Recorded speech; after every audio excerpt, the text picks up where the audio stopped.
देश में cyber crime का खतरा बढ़ता तकनीक के साथ लगातार बढ़ रहा है।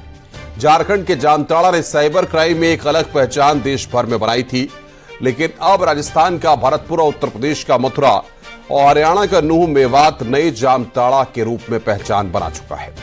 ये तीनों जिले साइबर क्राइम के मामले में टॉप 3 में हैं और नए साइबर क्राइम हब के रूप में उभर रहे हैं। आईआईटी कानपुर की एक रिसर्च में ऐसे 10 जिले सामने आए हैं जहां देश भर के साइबर क्राइम की 80% हिस्सा उसमें शामिल है।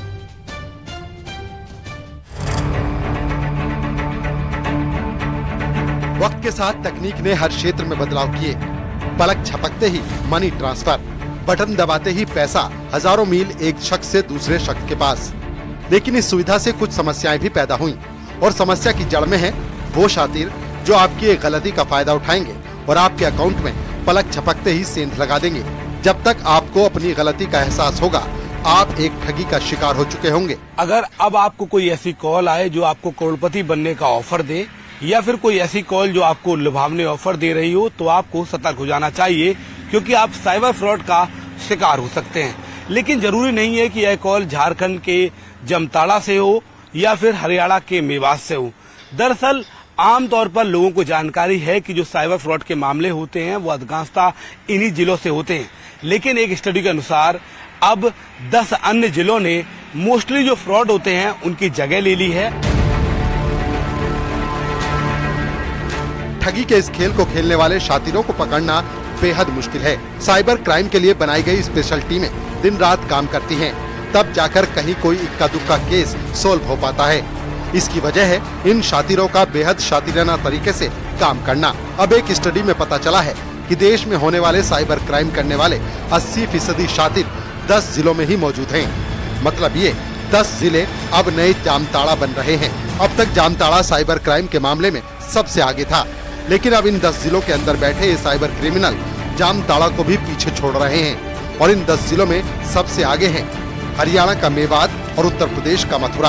आईआईटी कानपुर में एक स्टार्टअप ने इसे लेकर रिसर्च किया और उसके आंकड़ों में जो सामने आया वो चौंकाने वाला है। भरतपुर से 18% मामले सामने आए, मथुरा से 12% मामले आए, हरियाणा के नूह मेवात से 11% मामले सामने आए, देवघर से 10% केस आए, जामताड़ा से 9.6% मामले सामने आए, हरियाणा के गुरुग्राम से 8.1% केस सामने आए, अलवर से 5.1% केस सामने आए, बोकारो से 2.4% मामले आए, करमाटांड से 2.4% केस मिले, गिरिडीह से 2.3% केस आए। ये वो 10 जिले हैं जो भारत में होने वाले साइबर अपराधों के मामले में सबसे ऊपर हैं। इन्हीं 10 जिलों में से 80% साइबर अपराधों को अंजाम दिया जाता है। वहाँ का जैसे जो एटमॉस्फेयर है, अब जैसे वहाँ पे लोग थोड़ा पुलिस डरती है कि मतलब वहाँ पे मतलब बहुत से जो गांव है पूरा गांव ही यही करता है, तो कहीं पथराव ना हो जाए, किसी को आप अरेस्ट कर रहे हैं तो पूरा गांव इकट्ठा हो जाता है, मतलब एक की शांति व्यवस्था भंग वाली बात होती है। तो इस तरीके तो फिर हम लोग मतलब अपने हिसाब से जो जितना प्राइवेसी में हो सकता है उतना काम करते हैं। टॉप 3 जिलों में आखिर कैसे फल फूल रहा है साइबर क्राइम, ये एक बड़ा सवाल है और पुलिस की साइबर टीमें न सिर्फ इसका जवाब तलाशने में लगी है, बल्कि कोशिश है कि इस पर लगाम लगाई जा सके। संगठित अपराध हो गया है। देखिए अभी नूह में, हरियाणा में उन्होंने बहुत बड़ी कार्रवाई की है, जिसमें मेरे ख्याल से कई हजार मतलब कई 100 लोगों को पकड़ा गया है। तो उससे बड़ा फर्क पड़ा, उससे क्राइम में भी फर्क पड़ा। उससे ये फर्क पड़ा कि अभी जैसे बहुत जो तादाद में चल रहा था वो कम हुआ है। ऐसा नहीं है कि मतलब खत्म हो गया है, बट थोड़ा कम हुआ है।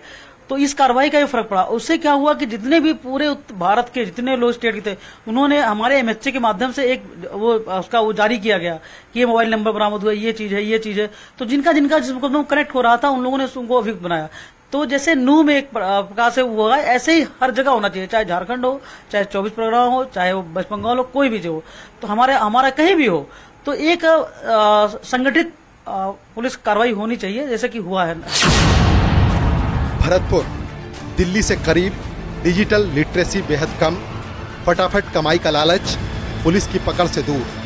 मथुरा टूरिस्ट डेस्टिनेशन है, ज्यादा फाइनेंशियल ट्रांजैक्शन होता है, मध्यम वर्गीय कारोबारी इस इलाके में ज्यादा हैं, डिजिटल लिटरेसी की भी यहाँ कमी है।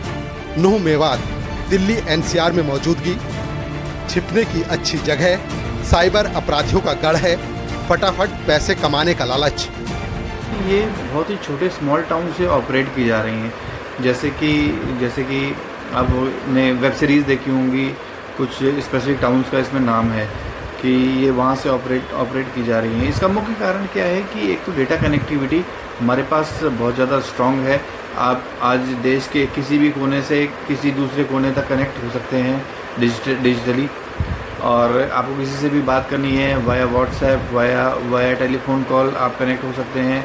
डेटा बहुत ज़्यादा चीप है, इसकी वजह से कनेक्टिविटी बहुत ज़्यादा स्ट्रॉन्ग है, तो किसी भी एक थर्ड पर्सन को रीच करना बहुत ही ज़्यादा आसान हो चुका है। अब सवाल ये भी है कि आखिर कैसे ये लोग अपने शातिर मंसूबों में कामयाब हो जाते हैं। इसके पीछे भी अहम वजह है।